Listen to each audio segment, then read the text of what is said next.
Assalamu alaikum students, welcome to Chemistry FSC Part 2 class.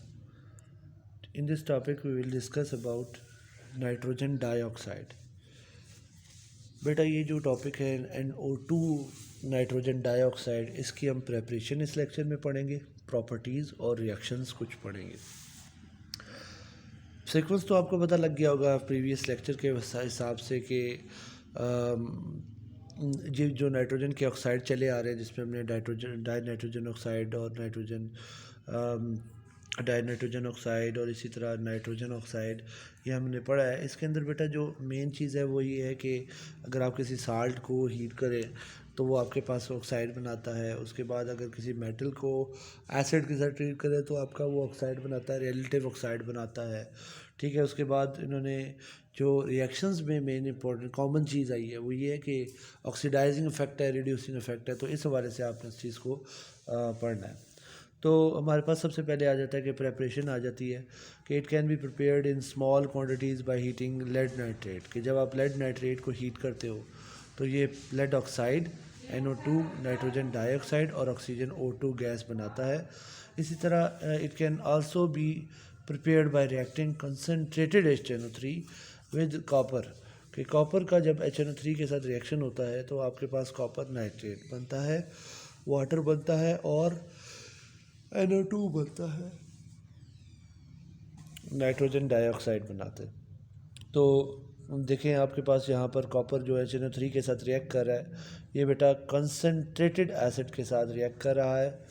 ठीक है, और आपके पास कॉपर नाइट्रेट और वाटर और नाइट्रोजन डाइऑक्साइड बनाता है। उसके बाद हमारे पास जो प्रॉपर्टीज़ है नाइट्रोजन डाइऑक्साइड की वो ये है कि ये रेडिश ब्राउन गैस है जिसकी पंजेंट स्मेल है। It dissolve in readily in water to form blue acidic solution, कि जब ये पानी के अंदर डिज़ोल्व होता है तो ये आपके पास ब्लू एसिडिक सोल्यूशन। अब हम आ जाते हैं रिएक्शंस पर। रिएक्शंस के अंदर बेटा फर्स्ट जो रिएक्शन है हमारा वो है इफ़ेक्ट ऑफ टेम्परेचर। यहाँ पर डिफरेंट स्टेट्स को चेंज किया गया है और उसके बाद इसको हीट करके डिकम्पोज किया गया है। तो वो कहता है कि अगर आप टेम्परेचर के इफेक्ट से इसको कूल करें, मतलब इसका लो टेम्परेचर करें, तो कूलिंग करने पर ये येलो कलर का लिक्विड बनता है जिसको आप फ्रोज़ करके further colourless die nitrogen tetroxide, मतलब आप इक्वेशन में देखें तो NO2 पहले गैस में है, जब आपने NO2 को लिक्विफाई किया है तो येलो लिक्विड बना है।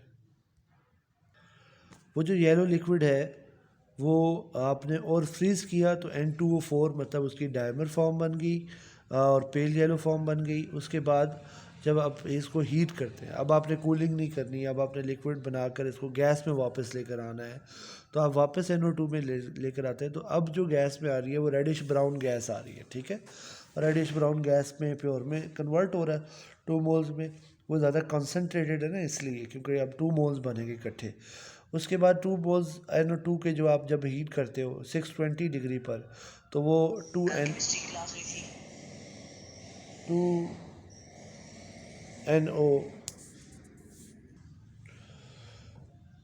2NO और ऑक्सीजन गैस बनाता है। इसके बाद बेटा आगे चलते हैं। एलिमेंट्स जैसे कि फास्फोरस वगैरह है हमारे पास यहाँ पर, और पोटाशियम, कार्बन, ये बर्निंग कंटिन्यू रखते हैं NO2 की मौजूदगी और ऑक्सीजन प्रोड्यूस करते हैं डिकम्पोजिशन के दौरान।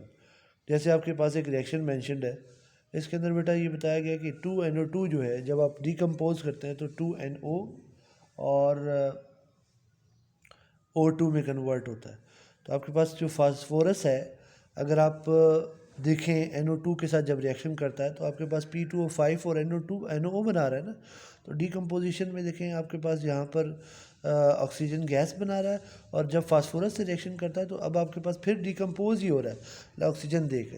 तो यहाँ पर आप देखें P जो है ना, फास्फोरस P सॉलिड फॉर्म में ज़ीरो स्टेट से, वो ज़ीरो स्टेट से +5 में जा रहा है, इसका मतलब है ऑक्सीडेशन कर रहा है। तो जो ऑक्सीडाइजिंग एजेंट है वो क्या हो जाएगा, NO2 हो जाएगा, क्योंकि NO2 खुद रिडक्शन कर रहा है और दूसरे को ऑक्सीडाइज कर रहा है। इसी के साथ आगे चलते हैं। जो 3 पार्ट है वो है in the absence of air it dissolves in water to form nitric acid and nitrous acid. NO2 जो है वाटर के साथ रिएक्ट करके HNO3 बना रहा है और HNO2 बना रहा है। ये नाइट्रस एसिड HNO2 होता है और HNO3 जो होता है वो नाइट्रिक एसिड होता है। और ये जब आप NO2 वाटर के अंदर डिज़ोल्व करते हैं, ये आगे एक रिएक्शन आएगा जिसमें HNO3 बनाना है, आपने मैन्युफैक्चरिंग करनी है, तो उसके अंदर भी ये रिएक्शन इस्तेमाल होगा। तो याद रखिएगा पहला रिएक्शन जो 3 के अंदर लिखा हुआ है वो हमारे पास बेटा 3 पार्ट के अंदर जो है वो विदाउट ऑक्सीजन है, लेकिन जब आप ऑक्सीजन की मौजूदगी में करते हैं तो सारे का सारा HNO3 बनता है, HNO2 नहीं बनता। इसी के साथ चौथा पॉइंट आता है। चौथे पॉइंट के अंदर हमारे पास उन्होंने बताया कि अगर आप NO2 को स्ट्रॉन्ग बेसिस के साथ रिएक्ट करवाएं तो आपके पास वो नाइट्रेट और नाइट्राइट्स बनाते हैं। जैसे कि NaNO3 जो है नाइट्रेट है और NaNO3 के साथ जो NaNO2 है वो नाइट्राइट है। NO2 वाला नाइट्राइट होता है, NO3 वाला नाइट्रेट होता है। ये आपके पास यहाँ पर मेंशन है। उसके बाद जो लास्ट रिएक्शन इसका मेंशनड है वो है 5th रिएक्शन कि it act as oxidizing agent. ठीक है, it is a strong oxidizing agent and it oxidized H2S। पहले NO2 का जो हमने रिएक्शन पढ़ा ना ऑक्सीडाइजिंग इफेक्ट के साथ, वो फास्फोरस के साथ उधर पड़ा था। इसी तरह H2S के साथ, FeSO4 के साथ और Ki के साथ यहाँ पर ऑक्सीडाइजिंग नेचर में सपोर्ट कर रहा है। आप इसकी ऑक्सीडेशन स्टेट मेंशन कर सकते हैं, जैसे कि NO2 में N की ऑक्सीडेशन स्टेट है +4 और जबकि प्रोडक्ट के अंदर वो NO बना रहा है और वो +4 से +2 में जा रहा है। इसी तरह रिडक्शन कर रहा है, जबकि H2S जो है वो -2 से 0 में जा रहा है। इंक्रीज इन स्टेट मतलब ऑक्सीडेशन कर रहा है, तो जो रिडक्शन कर रहा है वो ऑक्सीडाइजिंग एजेंट हो गया। तो NO2 is acting as oxidizing agent. इसी तरह जो नेक्स्ट रिएक्शन है उसमें NO2 और FeSO4 का रिएक्शन है इन दी प्रेजेंस ऑफ H2SO4। तो आप देखें आयरन जो है +2 से +3 में जा रहा है और NO2 जो है वो NO में जा रहा है। तो NO2 NO में जाकर रिडक्शन कर रहा है और आयरन जो है वो ऑक्सीडेशन कर रहा है। So NO2 is oxidizing agent sorry. उसके बाद NO2 जो है वो Ki के साथ रिएक्शन कर रहा है। तो यहाँ पर I-1 से I2 में जा रहा है, I2 में जा रहा है। I-1 जो है वो I2 जो है 0 स्टेट रखता है, तो मतलब हम कहेंगे कि -1 से 0 में जा रहा है। ठीक है, तो ये इंक्रीज इन स्टेट है और NO2 जो है इसी तरह रिडक्शन कर रहा है। तो यहाँ पर भी आपके पास एज ए ऑक्सीडाइजिंग एजेंट है। इसमें आपका शॉर्ट क्वेश्चन आ सकता है 5th पॉइंट से ज़्यादा आया हुआ भी है कि how NO2 reacts with H2S। इस तरह भी है show a reaction in which NO2 act as oxidizing agent. तो आप उसके अंदर भी H2S का रिएक्शन करा सकते हैं। आज के लिए इतना ही। Thank you for watching. अल्लाह हाफिज़।